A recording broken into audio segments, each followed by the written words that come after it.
You want long, healthy nails, but every time they grow past your fingertips, snap, gone. Like your situationship after 2 good dates. And don't get me started on acrylics. You pay $50 to slowly destroy your real nails. That's not a manicure, babe. That's a breakup in slow motion. But don't worry, I've cracked the code, literally. Let me show you how to grow strong, natural nails with patience, oil, and maybe a little bit of revenge glow up.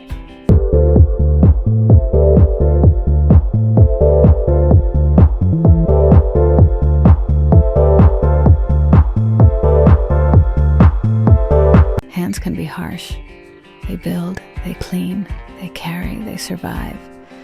But sometimes they want softness too. That's what I've learned. When I stopped punishing my body for not looking like the before pictures, I started listening, and my nails, brittle, bitten, broken, became one of the first things I truly began to care for. In this episode, we're not chasing perfection. We're learning how to protect, how to grow from the root, and how something as simple as cuticle oil can be a small act of rebellion and healing. This is Becoming Herself, Episode 5, Nail Care and Nail Polish. I used to bite my nails, not out of stress, not always, sometimes just out of habit. I'd be on the bus, scrolling through my phone. The next thing I know, my fingers were raw and uneven. It was never about the nails. It was about everything else. When I began my transition, I thought nails were the last thing I'd care about. I had bigger battles to fight. My voice, my name, the stares, the silence. But then one day, I looked down and saw these hands. Working hands, surviving hands, but not cared for, not loved. And it hit me. This body that I'm building, reshaping, learning to live in, it deserves gentleness, even at the fingertips. So I started small, cutting them short, soaking them in oil once a week, buying my first bottle of breathable polish, halal, chemical-free, something soft. And somehow it became a ritual. Not just nail care, but soul care. I still don't have perfect nails, but I've stopped hiding my hands in photos. I've stopped biting, and that to me is growth. Okay, let's talk acrylics, and I'm gonna say it loud, because apparently we're still not listening. Stop. Getting acrylics. Unless your plan is to sabotage your real nails, one salon trip at a time. I get it. They're shiny. They're sharp. They make you feel like a Kardashian. But sis, they're wrecking your nail bed. Every time they buff down your real nail until it's paper thin, yeah, that's not maintenance. That's demolition. And don't even get me started on the removal. Electric files. Peeling it off with your teeth after 2 weeks because you're bored in a meeting? Been there. Regret that. I know it's tempting. I know it's cute. But if your real nails haven't seen daylight since the Obama administration, maybe, just maybe, it's time for a break. You can still be that girl with your real nails. Natural doesn't mean boring. It means breathable. It means strong. It means you can type without fear. All right. You've survived the myth busting. Now it's time for the real stuff. Here are my 10 non-negotiables for nail care. Take what works. Leave what doesn't. But don't say I didn't warn you. Rule number 1. Keep your nails short. I know. Everyone wants those long almond TikTok baddie claws. But if your nails are constantly breaking, they're too long for where you're at. Cut them short. Like short enough that your fingertip hits the table first. That's the grow out zone. Start there. Rule number 2. Oil is not optional. Moisture is the real MVP. And I'm not talking fancy serums. I'm talking jojoba oil, sunflower oil, avocado oil, whatever you have, as long as it's not coconut oil. Yes, I said it. Coconut oil just sits there like a lazy boyfriend. Doesn't do much. Rub that oil in after every hand wash. You wouldn't wash your face 10 times a day without moisturizer, right? Rule number 3. Protect from water. Water is not your bestie here. Our nails absorb and lose water like crazy, and that cycle makes them brittle AF. So, gloves when washing dishes, when cleaning, when doing laundry, vinyl or rubber with cotton lining. I know it's annoying, but think of them like a cute little raincoat for your hands. Rule number 4. Don't cut your cuticles. Just don't. They're not there for aesthetics. They're your nail's security guard, blocking bacteria, sealing in growth. If they're dry or flaky, push gently with an orange stick. Or better yet, moisturize them until they behave. Your cuticles are not your enemy. They're just misunderstood. Rule number 5. File. Don't chop. Especially if you have strong or thick nails. Clippers can cause cracks. Use a fine grit glass file. File in one direction, not back and forth like a violin solo. One direction, like the band, except less problematic. Rule number 6. Stop digging under your nails.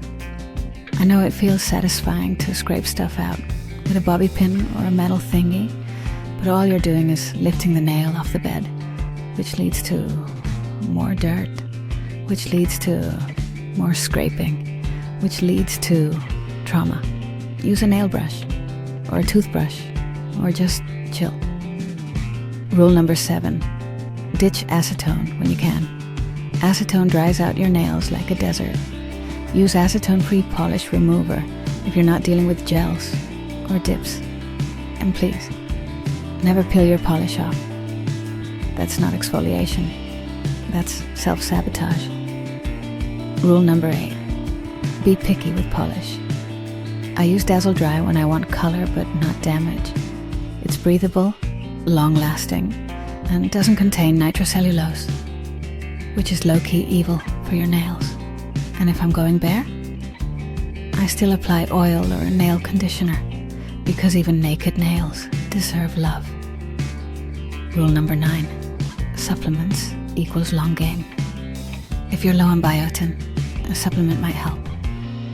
But don't expect results in 2 weeks. That's not how nails grow. Time, nutrition, and consistency are your real friends. Also, stop buying every influencer's magic nail gummies. Read the label. Google the ingredients. Be smarter than the marketing. Rule number 10. Patience. Always. Your nails don't care about your weekend plans. They grow millimeter by millimeter. So stop measuring progress by how long they are. Measure it by how they feel. Strong, smooth, unbothered. Like you, after therapy. That's it. 10 rules. Break them if you want. Just don't come crying to me when your nail snaps opening a soda can. Okay, let's slow things down for a second. Sometimes self-care isn't about products. It's about presence. Here's a small ritual I do every Sunday night. Something soft, simple, and just for me. Take about a shot glass of jojoba oil, or sunflower, avocado, whatever you've got. Put it into a little bowl, then rest that bowl inside a bigger bowl, filled with hot water. Don't microwave it, don't rush it, just let it warm slowly, like you do with your own healing. Then just soak 5 minutes, each hand. You can play music, or just sit in silence. Let it be quiet, let it be enough. For this to work, Your nails need to be bare. No polish, no top coat, no pretending. Just you and your skin. And afterward, I follow up with hand cream. Sometimes carousel if my cuticles are dry. Sometimes just whatever's on my desk. It's not about the brand. It's about the intention. You don't have to do this every week. You don't have to post it, tag it, aesthetic it. Just do it when you feel the need to come back to yourself. One bowl of warm oil at a time. Now I know someone out there is whispering, but what about supplements? What should I take to make my nails grow faster? So let's talk about it. No fluff, no affiliate links, just the facts. Biotin, maybe yes, maybe meh. Biotin is the one supplement with actual studies behind it, for nails, at least. Not for hair, not for lashes, just nails. If you've got weak, peeling nails, it might help. But it takes time, and results don't show up in 2 weeks, no matter what TikTok says. I take Nutrafol for my hair, and it has biotin in it. So that's like a 2-for-1. But always check with your doctor, especially if you're getting labs done. Biotin can mess with your thyroid and heart test results. No joke. Iron, zinc, collagen? Be careful. If you're low in something like iron or zinc, yes, that could affect nail growth. But you shouldn't supplement unless you know you're deficient. More isn't always better. Sometimes it's just expensive pee. As for collagen, the jury's still out. Some small studies say yes, others say meh. What I do know, collagen is protein, and protein is essential for nail growth. So if you're not getting enough from food, maybe it's worth a try. Bottom line, no gummy will save your nails if you're dehydrated, sleep deprived, or washing dishes barehanded 5 times a day. Sorry, I don't make the rules. Your body does. Zara's product, P.R.I.S Dazzle Dry, breathable, no nitrocellulose, long-lasting. It's my go-to when I want color without chaos. CND Rescue, RX. Daily Keratin Boost, apply on bare nails. Think of it like a protein shake for your fingertips. Carousel Intensive Repair. Yes, it's made for cracked heels, but it's magic on dry cuticles. I dab it on before bed when my hands feel like sandpaper. Tweezerman Glass Nail Care Kit. Glass file, gentle pusher, buffer, all you need. And way easier to clean than those weird metal tools at the bottom of your drawer. None of these are miracles. They're just tools. It's how you use them, with care, with patience, with softness, that makes all the difference. Your nails don't have to be perfect. They just have to feel like yours, cared for, touched with intention, grown, not just painted. These hands, they've held pain, made coffee, swiped left on mistakes. Now they get to hold softness too. If this felt like something you needed today, drop it in the comments. Tell me your nail story, or your favorite tip, or just say hi. I see you. And if you want more of this, not perfection, but becoming, you can subscribe and stay a while. I don't know what the next episode is yet, but I promise it'll be honest.